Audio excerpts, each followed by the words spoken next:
Hello, BookTube. It's time for a tag. It's called the Ride or Die tag. I saw this yesterday on Steve Donoghue's channel.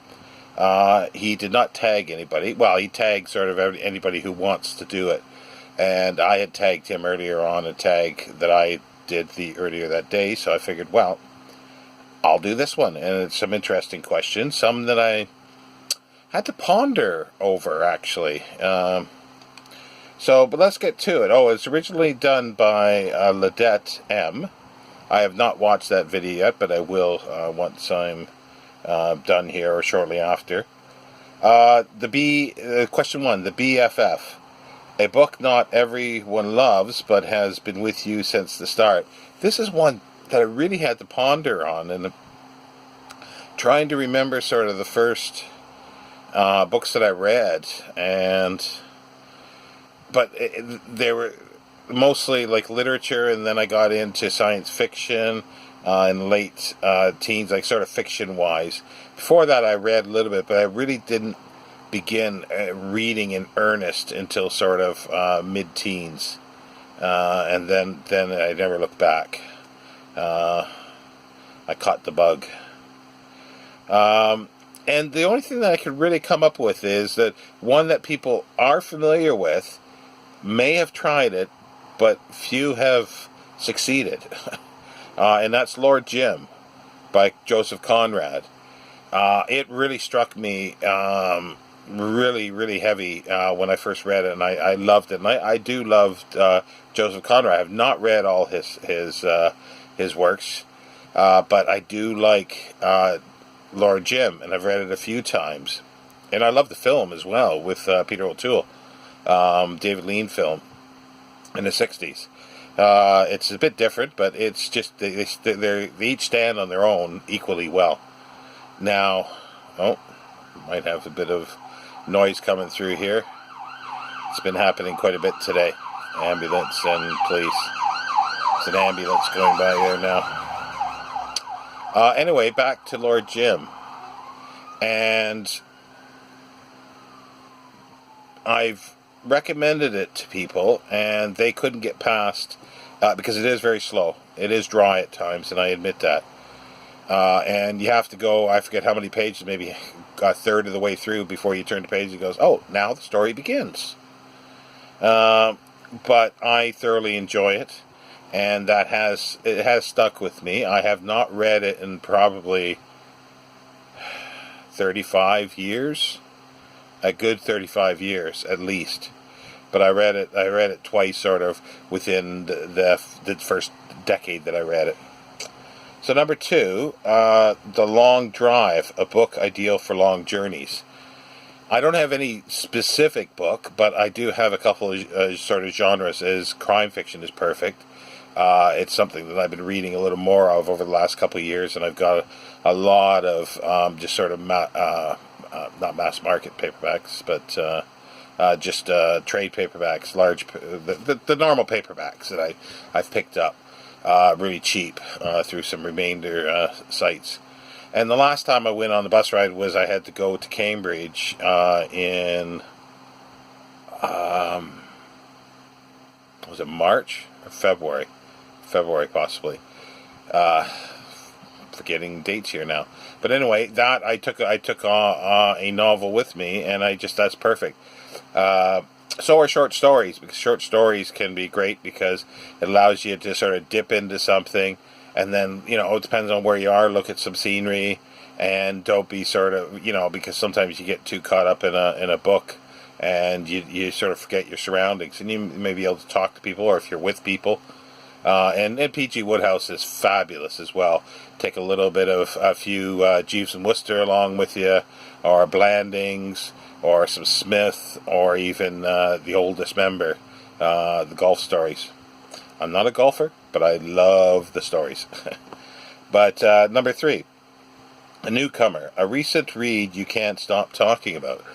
That would be the Clifford Simak short stories, Clifford D. Simak. That I just recently got the first 4 of, and they are fantastic. I sort of been gushing over them a little bit on here, and I sort of stopped because Probably I thought it was too much. But I have mentioned it to a few people, so they're always sort of on my mind, because he's one of my favorite science fiction writers, and yeah, so that would be it. Number 4, The Quiet One, a book you reach for when you need some peace and quiet. There's a number of them, like, P.G. Wodehouse has always been. I could pick up the short stories, the Rumpel short stories, the Sherlock Holmes, and then there's a few collections of essays from a college window by A.C. Benson that are just fabulous, that I do reread over and over. Let me see. Number 5, The Outgoing One, a book ideal for those antisocial social occasions. I'm not quite sure what it means by this, but I guess it's just a book that if you're at a social gathering, you have a book with you. Okay. Again, short stories would work fine. Poetry. I used to carry around a collection of Wilfred Owen, Siegfried Sassoon, and John Clare, and I would intersperse reading those, and I'd always carry those in a bag. And to me, they're just perfect for that, because you can sort of dip in, read something quickly, and then pretend to be social. And 6, The Guilty Pleasure. Now, I think basically rereading for me is a guilty pleasure, because the stuff that I do reread, where I could say that, oh well, I should be reading something new, but I'll reread something over and over again throughout my life, and that is my guilty pleasure. But also P.G. Wodehouse, science fiction in general, is a guilty pleasure, and recently is the crime fiction. Even though I haven't read too much this year, crime fiction. I'm going to have to pick up a few now, and get back into it. But yeah, it's that kind of thing. Those are sort of the guilty pleasures, and I can say, oh, I should be sitting down with a excuse me, a large academic tome or something like that. But I do like a change of pace at times. Number 7, The Stranger, a book no one seems to have heard of, but you love. Again, I kind of struggle with it, but I would probably say, I've already used this, but from a college window by A.C. Benson. There's a few people that know of it. There's a few booktubers that have mentioned it and that are a favorite of, and I'm thinking of you, Alan Morton. But yeah, there's not too many know it. So I suppose that would be one that I do love and not many people know.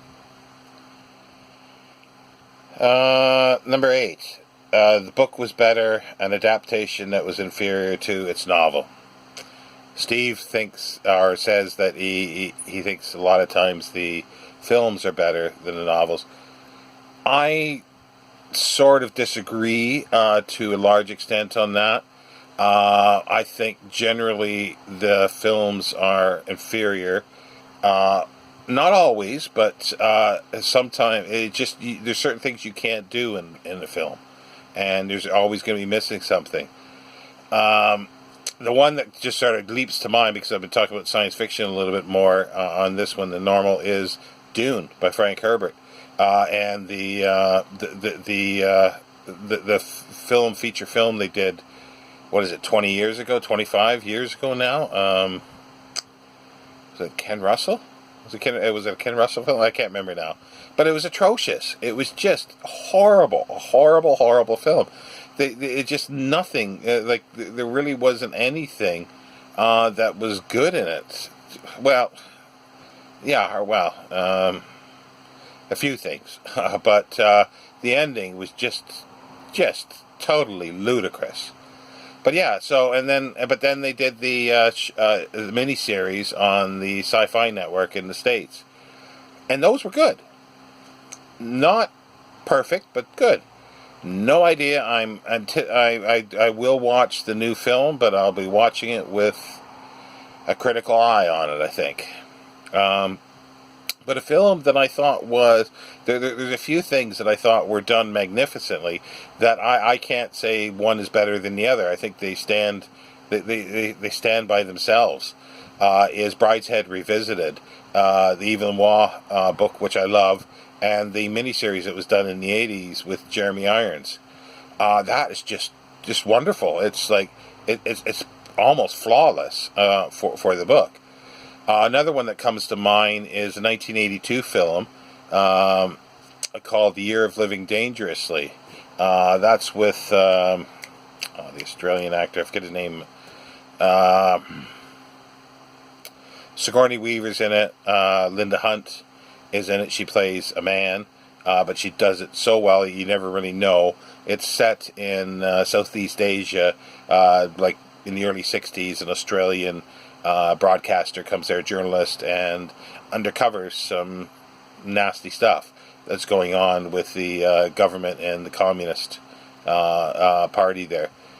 And the book I thought was amazing, by Christopher Koch. I think it was late 78. I can't think of his name. He was the actor that played it. I don't know. It's from the guy from Mad Max. He's gone off the rails in the past 20 years or so, but he did some good films. But yeah, I thought that was a marvelous adaptation of the book, and I still love it. I watched the film probably about within the last decade, I think, and it still held up for me. Let's see here. The author. An author, you would read anything they write. There's quite a few. George Orwell. I do have everything he wrote pretty well. That's known to exist pretty well. And I don't always agree with him, but I find he's well worth reading. There's enough that he keeps me interested even when I disagree with him. And I don't particularly like his fiction so much. There's a few I do. I think 1984 is a poorly. I like aspects of it, but I think it's a poorly written book. It's not well written, but I'm in the minority there. I think I understand the importance of it, but yeah. Let me see who else. Clifford Simak, that I said I'd read anything, and I do have read most of his stuff. And there's some of these short stories that'll be in these collections that I have not read because they have not been published in book form. Frank Herbert, not always up to par, but I enjoyed him. James P. Hogan, another science fiction writer, and I don't agree a lot of times with his politics and his nonfiction and his Holocaust denial stuff and the AIDS debacle that he went through with article. I don't agree with that stuff, but I will read it because I do like his writing style, and I can gain something from it. If anything else, a stronger understanding of why you're wrong, James. James P. Hogan, P.G. Wodehouse. Read anything that he's done. Yeah, it's just the list does go on, and it doesn't mean that I like every single word they wrote. It's because I respect the author enough that I will listen to what they say and agree or disagree with it. And I enjoy the writing. So that's the 9 questions. I will end it there because I think I'm at 15 minutes already.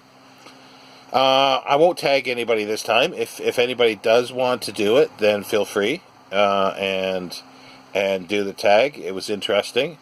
Thanks for doing it, Steve, and we'll see what else there is out there tag-wise. Take care, BookTube.